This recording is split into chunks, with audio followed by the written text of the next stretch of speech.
दोस्तों, एक सवाल जो हर फ्लैट बायर के दिमाग में आता है, क्या मैं जो फ्लैट खरीद रहा हूँ वो फ्री होल्ड है या लीज होल्ड। और सच मानिए, अगर इस सवाल का जवाब आपको नहीं पता तो आप अपनी लाइफ की सबसे बड़ी गलती कर सकते हो, क्योंकि गलत प्रॉपर्टी चूज करना मतलब फ्यूचर में रजिस्ट्री और म्यूटेशन में ऐसी झंझट जिसमें आपके लाखों करोड़ों अटक सकते हैं। और आज हम डिकोड करेंगे free hold versus lease hold builder flats, साथ ही समझेंगे रजिस्ट्री और म्यूटेशन का डिफरेंस रियल लाइफ एग्जाम्पल के साथ। सो अब बात करते हैं फ्री होल्ड प्रॉपर्टी की। फ्री होल्ड प्रॉपर्टी का मतलब आप उस प्रॉपर्टी की जमीन दोनों के एब्सोल्यूट ओनर हो। आपको किसी से परमिशन लेने की जरूरत नहीं है। सेल करना है, गिफ्ट करना है, मॉर्गेज करना है, सब आपके कंट्रोल में है। सो एक एग्जाम्पल से समझते हैं।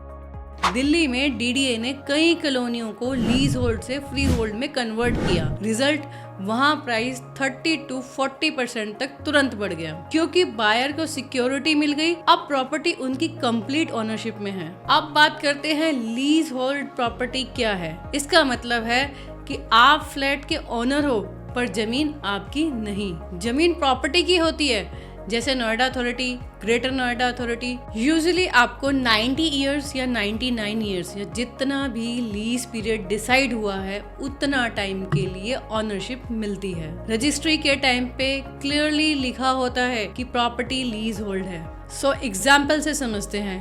नोएडा और ग्रेटर नोएडा के 90% builder project lease hold land पर बने हैं। फ्लैट आपका है पर जमीन अथॉरिटी, और इसी वजह से रीसेल या ट्रांसफर में आपको टाइम लगता है। अथॉरिटी से एनओसी लेना मैंडेटरी होता है। रजिस्ट्री और म्यूटेशन का डिफरेंशिएट भी समझते हैं। अब चलते हैं सबसे पहले क्रिटिकल पॉइंट पे, रजिस्ट्री और म्यूटेशन। फ्री होल्ड प्रॉपर्टी में रजिस्ट्री के बाद म्यूटेशन सिंपल होता है। आपका नाम सीधा रेवेन्यू रिकॉर्ड में आ जाता है। किसी अथॉरिटी या थर्ड पार्टी परमिशन की जरूरत नहीं होती। लीज होल्ड प्रॉपर्टी में रजिस्ट्री तो हो जाती है, लेकिन म्यूटेशन या रीसेल के लिए आपको अथॉरिटी का अप्रूवल लेना पड़ता है। कई बार ट्रांसफर चार्जेस भी लगते हैं। ग्रेटर नोएडा अथॉरिटी के अंडर ऐसा केस हुआ है जहां बायर को रीसेल में मंथ लग गए क्योंकि क्लियरेंस पेंडिंग था। तो सीधा पॉइंट ये है कि लीज होल्ड में प्रोसेस ज्यादा लंबा होता है, कॉस्टली और अथॉरिटी डिपेंडेंट होता है। तो सवाल ये है, क्या लीज होल्ड प्रॉपर्टी खराब है? जरूरी नहीं।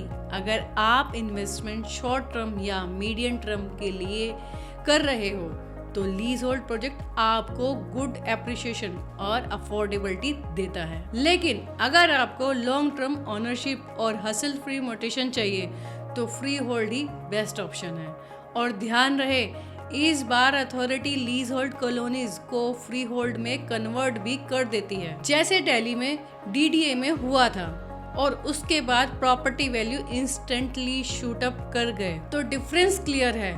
Free hold equal to complete ownership plus easy registry mutation, and lease hold equal to limited ownership plus authority involvement. So मेरा काम है आपको सही चॉइस चूज करने में हेल्प करना। अगर आप भी प्रॉपर्टी खरीदने से पहले क्लैरिटी चाहते हो, आपकी रजिस्ट्री और म्यूटेशन सेफ है या नहीं, तो डिस्क्रिप्शन में डिटेल दी गई है, मुझे कनेक्ट कीजिए।